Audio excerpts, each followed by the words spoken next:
नमस्कार दोस्तों, आप सभी का स्वागत है हमारे चैनल में। दोस्तों, भटिंडा के मिलिट्री स्टेशन में बुधवार को हुई फायरिंग में 80 मीडियम रेजिमेंट में 4 जवानों की मौत हो गई। मीडिया रिपोर्ट के हिसाब से फायरिंग की घटना 80 मीडियम रेजिमेंट ऑफिसर्स मेस में हुई और ये चारों जवान 80 मीडियम रेजिमेंट के थे।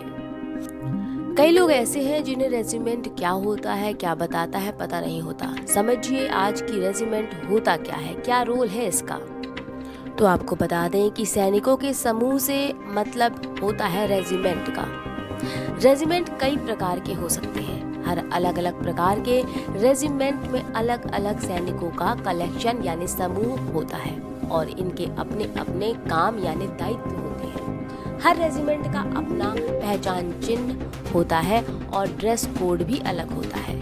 साथ ही जंग से जुड़ा क्षेत्र भी इनका अलग अलग होता है। इस तरह रेजिमेंट सैन्य शक्ति के संगठन का एक महत्वपूर्ण हिस्सा होती है। अब बात करते हैं 80 मीडियम रेंज की।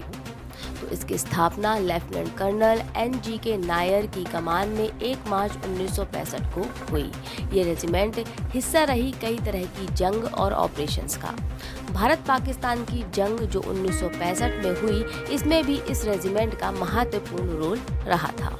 ऑपरेशन मेघदूत, इसमें भी इस रेजिमेंट ने अपनी महत्वपूर्ण भूमिका निभाई थी। एक तरह से कह सकते हैं कि 80 मीडियम रेजिमेंट सेना कई ऑपरेशन से जुड़ी रही। इसमें ऑपरेशन कासबा, विजन, पराक्रम रक्षक शामिल है।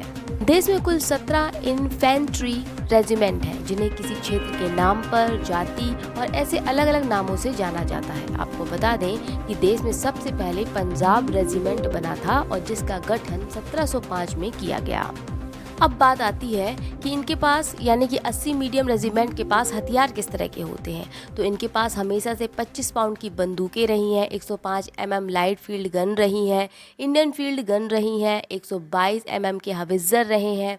इसके अलावा 75 बाई 24 पैक हवित्ज़र भी रहा है और 130 mm गन और 3.7 इंच की गन हमेशा से रही है। 80 मीडियम रेजिमेंट से जुड़े जवानों को सेना मेडल, थल सेना अध्यक्ष प्रशस्ति पत्र और GOC-INC प्रशंसा पत्र दिए जाते हैं।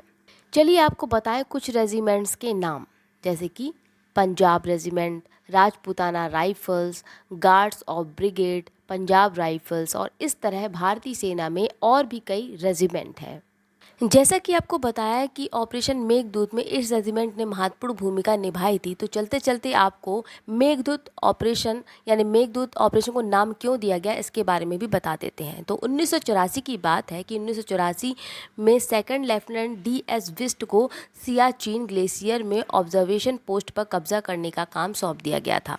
इससे पहले कि वो वहाँ पहुँच पाते, उन्हें जानकारी मिली कि वहाँ पर पहले से ही पाकिस्तानी सेना ने अपना कब्जा जमा लिया है। उन्होंने मोटार की मदद से दुश्मन पर हमला किया और इस अदम्य साहस के लिए उन्हें सम्मानित किया गया और इस पूरे ऑपरेशन को मेघदूत नाम दिया गया। उम्मीद करते हैं कि अब आपको समझ में आया होगा कि ये रेजिमेंट होता क्या है। फिलहाल इतना ही और खबर के लिए जुड़े रहिए हमारे चैनल एन वर्ल्ड, हमारे चैनल शोध से। नमस्कार।